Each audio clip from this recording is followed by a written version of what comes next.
నమస్తే ఫ్రెండ్స్, నేను మీ శ్రావణి. వెల్కమ్ బ్యాక్ టు శ్రావణీస్ కిచెన్. ఈ రోజు మన కిచెన్లో సింపుల్ వేలో క్విక్గా చేసుకునే టమాటా రైస్ని మంచి రుచిగా కుదిరేలా ఎలా చేయాలో మీతో షేర్ చేసుకోబోతున్నాను. ఇలా మనం ఉదయం పూట ఎక్కువ కష్టపడకుండా బాక్స్గా చేసి పెట్టచ్చు, లేదా లంచ్లోకైనా డిన్నర్లోకి చేసుకున్నా సూపర్గా తినేయచ్చు. మరి ఇంట్లో కామన్గా తెచ్చుకునే టమాటాలతో రుచిగా చేసే ఈ టమాటా రైస్ని ఎలా చేయాలో ఇప్పుడు చూద్దాం రండి. ముందుగా మిక్సీ గిన్నెలోకి 1 కప్పు కట్ చేసిన టమాటా ముక్కల్ని తీసుకోండి. ఇక్కడ నేను ఒక 3 చిన్న సైజు టమాటాలని తీసుకొని కట్ చేసి తీసుకున్నాను. ఇందులోనే ఒక 2-3 ఎండుమిరపకాయలని తీసుకొని మెత్తగా గ్రైండ్ చేసి తీసుకోండి. ఇలా ఎండుమిరపకాయ వేయడం వలన మనకు టమాటా రైస్ మంచి రుచిగానే కాదు, కలర్ఫుల్గా రెడీ అవుతుంది.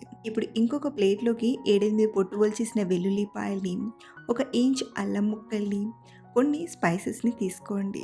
4-5 లవంగాలు, 2 యాలకులు, చిన్న దాల్చిన చెక్క తీసుకొని వీటన్నిటిని కచాపచగా దంచి తీసుకోండి. ఇలా మనం ఫ్రెష్గా ప్రిపేర్ చేసి వేస్తే రుచి అనేది పర్ఫెక్ట్గా వస్తుంది.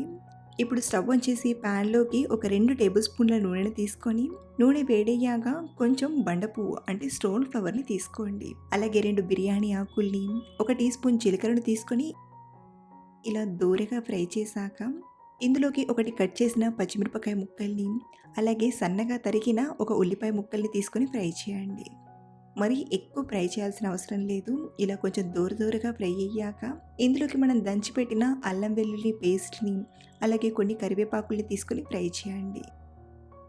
ఇలా వీటిని 1-2 నిమిషాలు ఫ్రై చేశాక ఇందులోకి కట్ చేసిన 1 టమాటా ముక్కల్ని తీసుకోండి.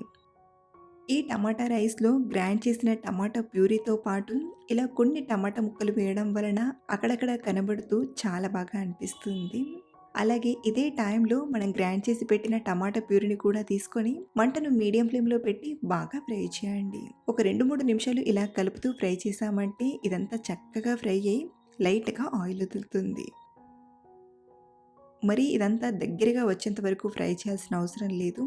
ఇలా కొంచెం జ్యూసీగా ఉన్నప్పుడే ఇందులోకి ఒక పావు టీ స్పూన్ పసుపుని, అలాగే టమాటా రైస్ అనేది మంచి కలర్ఫుల్గా రావడానికి 1 teaspoon Kashmir red chilli పౌడర్ని తీసుకుంటున్నాను. అలాగే మరో టీ స్పూన్ ఇంట్లో రెగ్యులర్గా వాడే కారపొడిని కూడా తీసుకుంటున్నాను. మీ దగ్గర కాశ్మీర్ రెడ్ చిల్లీ పౌడర్ లేకపోతే ఇంట్లో వాడుకునే కారాన్ని 1.5 టీ స్పూన్ వరకు తీసుకుంటే సరిపోతుంది. అలాగే రుచికి సరిపడా ఉప్పుని, 1 టీ స్పూన్ ధనియాల పొడిని, కొంచెం తరిగిన కొత్తిమీరాకుని తీసుకొని ఒకసారి బాగా కలపండి. ఇలా కలిపేటప్పుడు మనం తీసుకున్న స్పైసెస్ అనేవి మాడిపోకుండా ఉండడానికి ఒక 2 టేబుల్ స్పూన్ల నీళ్ళను తీసుకొని కలపండి. ఇలా స్పైసెస్ని కొద్దిగా నీళ్ళను తీసుకొని ఇలా కలుపుతూ ఒక 2 నిమిషాలు ఫ్రై చేయండి. దీని వలన మనకు ఇవన్నీ కూడా పచ్చివాసన రాకుండా అన్నంలో చక్కగా కలిసిపోయి చాలా మంచి టేస్ట్గా అనిపిస్తుంది. సో వీటిని ఇలా చక్కగా ఫ్రై చేశాక ఇప్పుడు ఇందులోకి ఉడికించిన రైస్ని తీసుకుందాం.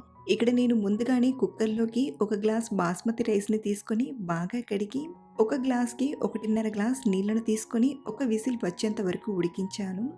అదే మీరు బాస్మతి రైస్ కాకుండా నార్మల్ రైస్ని వాడుతున్నట్లయితే 1 గ్లాస్ బియ్యానికి 2 గ్లాసుల నీళ్ళను తీసుకొని ఒక 2 విజిల్స్ వచ్చేంత వరకు ఉడికించి తీసుకుంటే సరిపోతుంది. మొత్తానికి ఇలా పావు కేజీ ఉడికించిన అన్నాన్ని మరో పక్కన ఫ్రై చేస్తున్న టమాటా మిక్స్లోకి తీసుకుందాం. అన్నం ఎవరైనా చాలా ఈజీగా వండేయచ్చు కాబట్టి అన్నం ప్రాసెస్ని ఎక్కువగా చూపించలేదు. ఎవరికైతే ఐడియా ఉండదో వాళ్ళకి అర్థమవుతుందన్నట్టు లైట్గా చూపించానంతే. సో ఇలా రైస్ని తీసుకొని అంతా కలిసేలా ఒకసారి బాగా కలపండి. మీరు టాస్ చేస్తూ అయినా కలపచ్చు, లేదా ఇలా స్లోగా టర్న్ చేస్తూ అయినా బాగా కలపండి. చివరిగా కొంచెం కొత్తిమీర ఆకును తీసుకొని ఒకసారి కలిపి స్టవ్ ఆఫ్ చేసేయడమే. ఇలా మనం ఒక పక్కన అన్నం ఉడికిస్తూనే మరో పక్కన టమాటా రైస్ని చాలా ఈజీగా ప్రిపేర్ చేసుకోవచ్చు.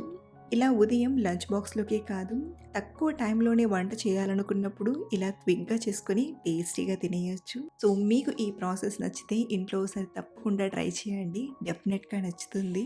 అలాగే ట్రై చేశాక మీకు ఎలా కుదిరిందో మళ్ళీ నాతో షేర్ చేసుకోవడం మర్చిపోకండి. Thanks for watching.